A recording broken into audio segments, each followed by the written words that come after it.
rere atu ki ka whakairo. Arai te uru ki te teko i whakaturi ai. E tau ka popu ke kura e. Tēnei tururu kaukau mai nei, ki hae mahiti hiti, ki hae marakaraka tūpoko nui o te ruru, te reko, e pō, he ao, kawa te.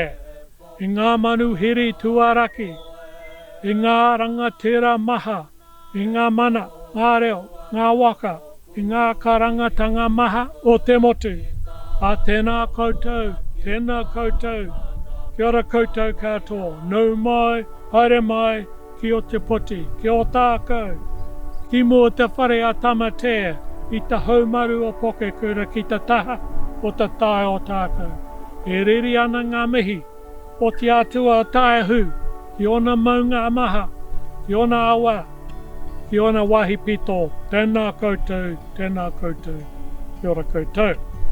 Ko tēnei mihi atu kia koutou, mai ta hapu o konei, o kaitorua heke, e puta mai o tātou nei manaaki kia koutou, te tira tuatahi, kua tai mai nei ki tēnei whare wānanga Ōtākou. Kia tau tarangi Māori e kei runga koutou, kia kaha, follow your aspirations, for tomorrow you will be our leaders, you will be our rangatira. Mauri ora.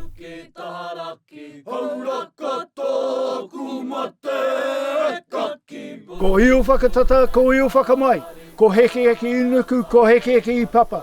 Ko te kori ka ahu mai ka potakiwa, no ka potakiwa ka ahu mai ka au katoa. He puta ki te whai au ki te au marama, ti hei mauri ora. I te kaupapa I te rā nei, nau mai hara mai whakatau mai rā ki te kati hui rapa ki Puketeraki, he papa tipu runaka. Nau mai hara mai whakatau mai rā. O te waka nei ki te araitiuru, ki te waka o takatimu, ki te kati māmoi, waitaha rapu wai, o nā tangata katoa o te whenua nei. Nō reira, tēnā koutou, a tēnā rā tātou katoa. Mā te rongo ka mohio, mā te mohio ka marama ka mātou, ka mātou ka ora. So that little tauaki for me is about moving through those phases of knowledge so that you come to ka ora, and in the journey that you're all on, I hope that was where your studies will take you. Mauri ora kia koutou katoa. I te pare kura ki raki urariro, mai a te pahika mo I te hākui a te aunoi. Nō mua ke te waha o ngā manu I karanga ai, nō muri ke te wahi kia hau, tihai Māori aula. Kai ngā manu pīkari o te wā, kai ngā manu tute o te wā. Koutou kua rere ho mai o koutou nā maunga kōrero, I o koutou nā wai whakaika. Tau iho mai rā ki tēnei te tai o āra I te uru. Tau iho mai raro I te koro ai manaaki o ngā hapū, o ngā marae o tēnei takiwā. Tau iho mai rā ki tēnei te rā koutou matua, o Ōtākou e tūnei. Hara mai rā. Hara mai rā kia pukiake, kia kakeake I ngā peka o te rākau. Kia tai ki tōna kauru, e whai huruhuru ai koe. Ātopa kātiu I ngā hau o te ao. Hei puki tūranga mau I roto I tēnei au komiro e noho nei tātou. Nō reira koutou ngā rangatira o a pōpō, koutou ngā kaiarahi o a pōpō. Hara mai rā me ngā whero nui o koutou ngā whānau, o koutou ngā hapū. Hara mai rā. Tēnei te pāho Moeraki e mihi atu nei, e tangi atu nei ki a koutou. Aha kua hara mai I hea, ko te ngākau maha ki tēnei e tangi atu nei ki a koutou. Hara mai rā. A tēnā rā koutou e ngā tauira hou, atu I te pāo Moeraki, Kua hau tēnei ko Justin Tipa, kua hau te kai whakahaere o te runanga o Moeraki, e mihi atu nei kia koutou I tēnei wā. Ko te mana ko nui o te ngākau, ka tau te noho I runga I te mata o te whenua, ka whai hua tā koutou noho I konei. So one of my favourite sayings from the pā here at Moeraki is from one of our koroua, Hastings Tipa. And his saying said, "Wa Pākehā mātou I te rā nei, ka Māori tomoro. Tohu tohu a tātou tamariki, kia kaua e ware ware I tō rātou Māoritanga. Haere I runga I te tika I te pono, pērā I o tātou nā kaumātu." We've become like the Pākehā today, but we will be Māori again tomorrow. Instruct our children not to forget their Māoriness. Do what's right, do what's correct, the way our old people did it. So my message to us all, no matter where you come from, Māori, te moana nui ākiwa, hold fast to your culture, hold fast to your tikanga, because that is what will ensure you are successful in this world. Tēnā koutou.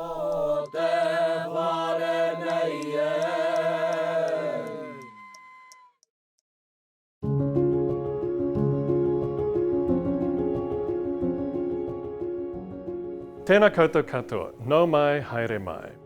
He mihi nui tēnei kia koutou mai I te kura matatini ki Otago me te maru pumanawa. Ko Federico Freschi aho, te tumawaki te maru pumanawa. Tēnā koutou, tēnā koutou, tēnā koutou katoa. Kia ora everybody and welcome. My name is Federico Freschi and I'm the head of the college Te Maru Pumanawa Creative Practice and Enterprise. And it really is my very great pleasure and privilege to welcome you all here as members of the college and of Otago Polytechnic. The college comprises a number of different disciplines. We have the Dunedin School of Art, we have the School of Design, we have the School of Architecture, the Business School and the Food Design Institute. So wherever you are in the college, you know that you're united by a group of people who share very similar interests and who are very invested in the idea of creativity. And in fact, the name of the college, Te Maru Pumanawa, means the cloak of creativity. And that is really what binds us all and what keeps us all motivated and excited to be here. This idea that we're creative, dynamic, we're changing the world, we're making it a better place. And of course, business is as creative a discipline as any of the other more obviously creative disciplines in the college. Really, this is the start of a wonderful journey for you, for some of you who are coming here straight from school, your first experience of being in tertiary education. For others who've had different paths coming here, wherever your journey has come from, whatever's led you here, just know that you're very welcome here. We absolutely invested in making sure you have a wonderful time and that we can support you in your journey. Your success is our success and we're deeply invested in that. So, nau mai, haere mai, tēnā koutou, tēnā koutou, tēnā koutou katoa.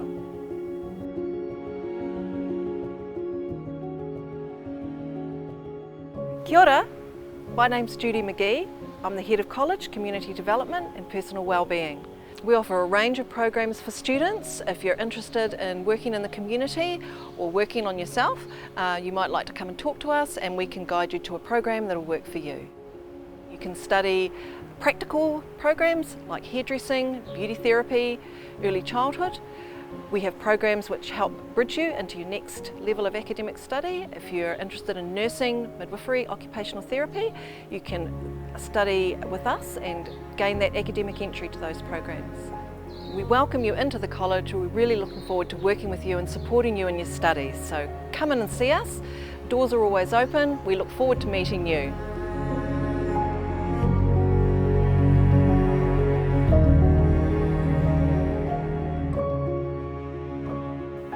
Tēnā koutou, tēnā koutou, tēnā koutou katoa.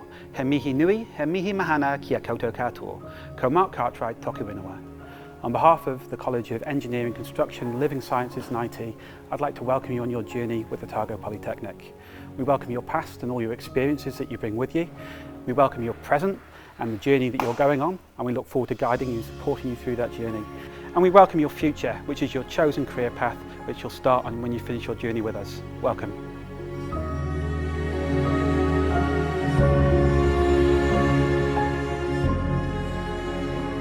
Kia ora koutou, I'm Liz McKenzie, Head of College of Work-Based Learning. A big welcome to all our learners throughout Aotearoa who are using their career skills and experience to gain qualifications in the workplace. And a big mihi to our Central Otago learners. Whether you're based in Cromwell or Wanaka or across the country, nau mai, haere mai, kia koutou. Finally, a warm welcome to all our new college staff. It's great to have you as part of the team. I wish you all every success.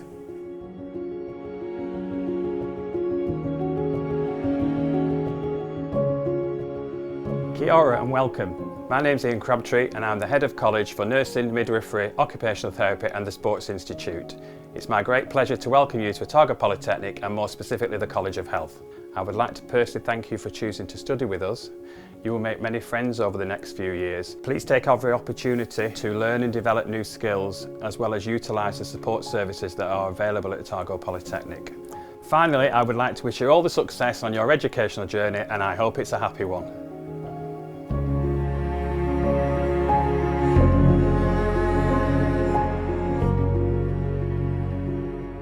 Tēnā rā tātou e te whānau. Nei aku mihi, nei aku karanga kia tātou katoa. Ko ai tēnei e tuana, ko Sean Tāhau tōku ingoa, e mihi karanga atu rā kia koutou mā. He tūmaki whakawhanake ahau ki te kura matatini ki Ōtākou. Kia ora and kia ora to you all. My name is Sean Tāhau and I'm the Director for Māori Capability. I'd like to welcome you all here to Otago Polytechnic. So there's a few things that we would like you to take into consideration for your success with us at Otago Polytechnic. So we have our student support services for you to be able to ask for help. It is a major way for you to succeed with us here at Otago Polytechnic. We also have Te Pūnaka Ōwhio, our Māori student support services, as a very vibrant and whānau orientated team. They're here to support you in your journey in terms of scholarship application. They have Kai on Wednesday. They have the services around academic support, pastoral support, and if you just want to have a kōrero with some of our whānau orientated team, they are more than willing to have that kōrero with you.